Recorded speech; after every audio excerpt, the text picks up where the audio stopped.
സ്വതന്ത്ര ഇന്ത്യയെ രണ്ടായി പകുത്തായിരുന്നു ഹിന്ദി ഹൃദയഭൂമിയിലൂടെ രാമജന്മഭൂമി പ്രക്ഷോഭത്തിന്റെ രഥം ഉരുണ്ടുപോയത്. ബാബരി പള്ളിയിലെ കർസേവയിൽ അത് കലാശിക്കുകയും ചെയ്തു.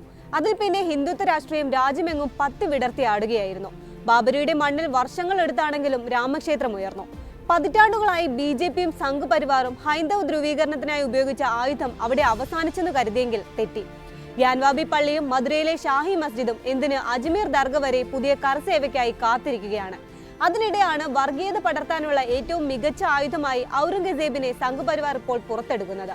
ഔറംഗസേബിനെയും ശിവാജിയെയും രണ്ട് ചേരികളിൽ നിർത്തിയാൽ മുസ്ലിം ഹിന്ദു വൈരവും വിദ്വേഷവും എളുപ്പത്തിൽ പടർത്താമെന്നാണ് അവരുടെ കണക്കുകൂട്ടൽ. മഹാരാഷ്ട്രയിലെ പഴയ ഔറംഗാബാദിൽ സ്ഥിതി ചെയ്യുന്ന ഔറംഗസേബിന്റെ ഖബറിടം പൊളിക്കാനുള്ള കൊണ്ടുപിടിച്ച നീക്കങ്ങളിലേക്ക് കടന്നിരിക്കുകയാണ് സംഘ് പരിവാർ. BJP MPയും നേതാക്കന്മാരും ഉയർത്തിയ ആവശ്യം മഹാരാഷ്ട്ര മുഖ്യമന്ത്രി ദേവേന്ദ്ര ഫഡ്നാവിസും ഏറ്റെടുത്തു കഴിഞ്ഞു. നിയമപരമായി തന്നെ ആ ദൗത്യം പൂർത്തിയാക്കുമെന്നാണ് പ്രഖ്യാപനം. ഇതിനിടെ സംഘ് പരിവാർ സംഘടനകളായ വിശ്വ ഹിന്ദു പരിഷത്തും ബജ്രംഗ് ദളും ഔറംഗസേബിന്റെ ഖബറിടത്തിൽ കർസേവ പ്രഖ്യാപിച്ചിരിക്കുകയാണ്. ഖബർ പൊളിച്ചു നീക്കണമെന്നാവശ്യപ്പെട്ട് സംസ്ഥാന വ്യാപക പ്രക്ഷോഭം നടത്തുമെന്നാണ് പ്രഖ്യാപനം. ഭരണകൂടം ഇതിന് നടപടി സ്വീകരിച്ചില്ലെങ്കിൽ തങ്ങൾ തന്നെ മുന്നിട്ടിറങ്ങുമെന്നും ബാബരി കർസേവ മോഡൽ ആവർത്തിക്കുമെന്നും മുന്നറിയിപ്പ് നൽകി കഴിഞ്ഞു. പൂനെയിൽ വാർത്താ സമ്മേളനം വിളിച്ചു ചേർത്താണ് VHP ബജ്രംഗ് ദൾ നേതാക്കൾ ഭീഷണി മുഴക്കിയിരിക്കുന്നത്. ചതിയുടെയും വിദ്വേഷത്തിന്റെയും ഹിന്ദുവേട്ടയുടെയും ഓർമ്മപ്പെടുത്തലാണ് ഔറംഗസേബിന്റെ കുടീരമെന്ന് VHP പടിഞ്ഞാറൻ മഹാരാഷ്ട്ര കോർഡിനേറ്റർ കിഷോർ ചവാൻ പറഞ്ഞു. ഔറംഗസേബിന്റെ ക്രൂരത രേഖപ്പെടുത്തപ്പെട്ടിട്ടുള്ളതാണ്. അങ്ങനെ ഒരാൾ നമ്മുടെ മണ്ണിൽ വിശ്രമ സ്ഥലം അർഹിക്കുന്നില്ല. ശവകുടീരം ഇനിയും അവിടെ തുടരുന്നത് ആ ക്രൂരതകളെ മഹത്വവൽക്കരിക്കുന്നതാകും.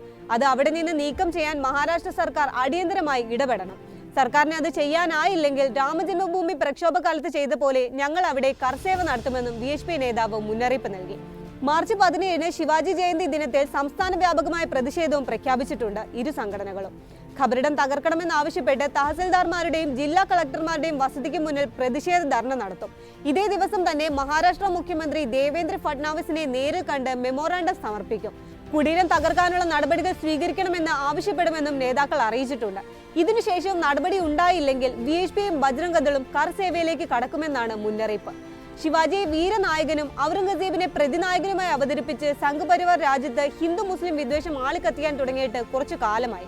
മറാത്ത മുഗൾ അല്ലെങ്കിൽ ശിവാജി ഔറംഗസേബ് എന്നിങ്ങനെ വേർതിരിച്ച് ജനങ്ങളെ തമ്മിലടുപ്പിച്ച് അതിൽ നിന്ന് രാഷ്ട്രീയ വിളവെടുപ്പ് നടത്തുകയാണ് ഹിന്ദുത്വ സംഘങ്ങൾ ലക്ഷ്യമിടുന്നത്. ഹിന്ദുരാഷ്ട്രം എന്ന പ്രഖ്യാപിത ലക്ഷ്യത്തിലേക്കുള്ള നിലമൊരുക്കലായും അതിനെ അവർ സ്വപ്നം കാണുന്നു. ഈ ആഖ്യാനങ്ങൾക്കും പ്രചാരണങ്ങൾക്കും ശക്തി പകർന്നുകൊണ്ടാണ് വിക്കി കൗശൽ നായകനായ ബോളിവുഡ് ചിത്രം ഛാവ എത്തുന്നത്. മറാത്ത രാജാവ് സംഭാജിയുടെ ജീവിതം ആസ്പദമായുള്ള ചിത്രം ദിവസങ്ങൾ കൊണ്ട് തന്നെ രാജ്യത്ത് വലിയ കോളിളക്കം സൃഷ്ടിച്ചു കഴിഞ്ഞു. റിലീസ് കഴിഞ്ഞ 3 ആഴ്ച മാത്രം പിന്നിടുമ്പോഴേക്കും 700 കോടി കളക്ഷനുമായി ബോക്സ് ഓഫീസിലും തരംഗമാണ് സിനിമ. ഛാവ കണ്ട് പുറത്തിറങ്ങുന്ന പ്രേക്ഷകരിൽ പലരും ആ സിനിമ സൃഷ്ടിക്കുന്ന വിദ്വേഷത്തിന്റെയും വർഗീയ ഉന്മാദത്തിന്റെയും അനുരണനങ്ങളാണ് പുറത്തു കാണിച്ചുകൊണ്ടിരിക്കുന്നത്. മുസ്ലിങ്ങൾക്കെതിരെ സോഷ്യൽ മീഡിയയിലും നേരിട്ടും വൻ വിദ്വേഷ പ്രചാരണങ്ങളിലേക്കും ആക്രമണങ്ങളിലേക്കും അത് എത്തി നിൽക്കുകയാണ്. സമാജ്വാദി പാർട്ടി നേതാവും മഹാരാഷ്ട്ര MLAയുമായ അബു അസ്മിയുടെ പരാമർശങ്ങളും വലിയ വിവാദമായി മാറുന്നത് ഇതിന്റെ തുടർച്ചയിലാണ്. ഔറംഗസേബ് സംഭാജിയും തമ്മിലുള്ള യുദ്ധം ഒരിക്കലും മുസ്ലിം ഹിന്ദു പോരായിരുന്നില്ല എന്നാണ് അദ്ദേഹം പറഞ്ഞത്. എന്നാൽ ഈ പരാമർശങ്ങൾ വലിയ പുകിലായി മാറുകയും നിയമസഭാ സമ്മേളനത്തിൽ നിന്ന് സസ്പെൻഡ് ചെയ്യുന്ന തരത്തിലേക്ക് കാര്യങ്ങൾ എത്തുകയും ചെയ്തിട്ടുണ്ട്.